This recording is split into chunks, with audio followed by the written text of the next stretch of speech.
நன்றிங்க. நீங்க சொன்ன மாரி மீண்டும் தலைப்புச் செய்தி வந்து நீங்க ரீசென்ட்டா எழுதின ஒரு புக்கு. ஸோ அத வந்து இப்போ அமேசான்ல அவைலபிளா இருக்கா? எனக்கு அஞ்சலை அம்மாள் வந்து அமேசான்ல அவைலபிளா இருக்கு. அது தெரியும். இந்த புத்தகம் பத்தி கொஞ்சம் சொல்லுங்க. மீண்டும் தலைப்புச் அ செய்தி. மீண்டும் தலைப்புச் செய்தியில நான் இன்னும் ஒரு 2, 3 நாள் இந்த வாரத்தில அமேசான்ல ஏற்பாடு போட்டு மீண்டும் தலைப்புச் செய்திகள் வந்து இந்த டிவில நாங்க அங்க போனது, இங்க போனதுல அப்படியே பேசிட்டு இருக்கும்போது நண்பர்கள் சொல்லுவாங்க. "இதெல்லாம் அப்படியே பேசிட்டு இருக்கீங்க, சொல்லிக்கிட்டு இருக்கீங்க. இத எழுதி வையுங்களேன்னு" சொல்லுவாங்க எல்லாரும். என்னோட பழகுனவங்க, பேசினவங்க தான். 2, 3 நண்பர்களா தொடர்ந்து வலியுறுத்திக்கிட்டு இருந்தபோது, எப்படி எழுதுறதுன்னு ஒரு சந்தேகம் இருந்துச்சு. அந்த முன்னுரையில நான் எழுதியிருப்பேன். நம்ம வாழ்க்கையில நடந்த எல்லாத்தையுமே வெளியில சொல்ல முடியாது. எல்லாத்தையுமே எழுதவும் முடியாது. யாராலயுமே முடியாது எல்லாத்தையுமே. அதேபோல நான் அதுல என்ன எழுதியிருக்கேன்னு சொல்ல முடியும். எனக்கு நினைவுல உள்ள சிலத அதான் எழுதியிருக்கேன். எல்லாத்தையும் சொல்ல நான் விரும்பவும், சில சங்கடமான தருணம் எல்லாருக்கும்.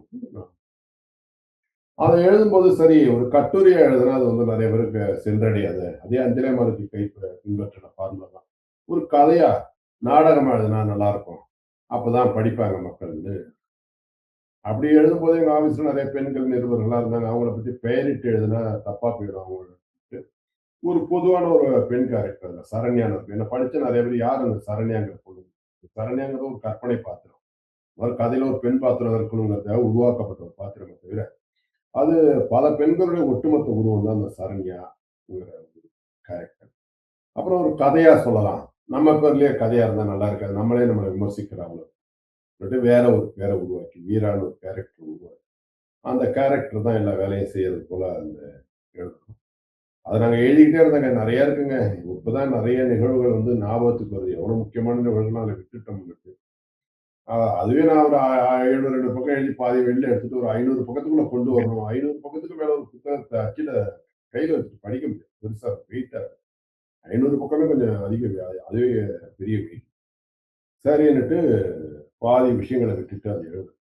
ஆனா எனக்கு ஆச்சரியம் என்னன்னா, எனக்கு அதுல இத எப்படி எடுத்துக்குவாங்கன்னு எனக்கு இதுவரைக்கும் ஒரு 20 பேரு, 30 பேரு பேசிட்டாங்க. ஒரு 10 பேராவது முகநூல்ல எழுதிட்டாங்க. எல்லாருமே அது ரொம்ப சிறப்பா இருக்கு. இந்த அச்சுக்கு போகும்போதுக்கு முன்னாடி படிச்சவர் பொன்னுசாமி தான். அவர் போன முறை மே மாசமோ இந்தியாவுக்கு வந்திருந்தபோது, அப்ப நான் டைப் பண்ணி வச்சிருந்தத ஒரு 2, 3 நாள்ல படிச்சுட்டாரு. அதுக்குள்ள நான் வந்து சின்ன சின்ன திருத்தங்கள் செய்தேன். அவர் தான் முதல் வாசகர் கூட பொன்னுசாமி தான். பிறகு அத வெளியிட்டேன். எனக்கு அந்த புத்தகம் முதல் பதிப்பு எனக்கு விற்பனை முடிஞ்சிருச்சு.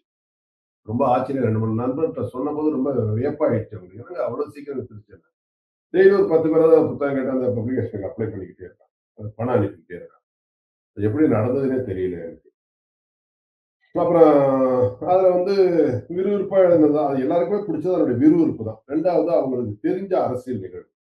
ஏற்கனவே ஒரு வளர்ப்பு மகன் திருமணம், மூப்பனார் தனி கட்சி தொடங்குனது, கலைஞர் ஒரு நள்ளிரவுல கைது செய்யப்பட்டது, பிரபாகரன் கிளிநொச்சியில செய்தியாளர்கள சந்திச்சது, நித்யானந்தாவுடைய வீடு டிவி ஒண்ணு வெளியானது, டிவி காட்சி ஒண்ணு வெளியானது. இப்படி எல்லாமே நமக்கு தெரிஞ்ச காட்சிகள் தான் அதுல வந்து நான் செய்தியாக்கிட்டேன். அதாவது கதையாக்கிட்டேன். அத வந்து தெரிஞ்ச செய்திகள ஒரு கதையாக்கி அத எழுதினேன். அது மிகவும் நல்லா இருக்குன்னு சொல்றாங்க. படிக்கிறாங்க. பார்க்கலாம். இன்னும் கொஞ்ச நாள்ல அது எவ்வளவு பதிப்புகள் போகுது. ஆனா மற்ற நாவல்களோட ஒரு ஒரு பயனுள்ள நம்முடைய அனுபவத்த நீங்க கேட்ட ஒரு செய்தியே இதுல கதையா பார்க்கலாம். அவ்வளவுதான். ரொம்ப நிகழ்கால அரசியல பேசுகிற ஒரு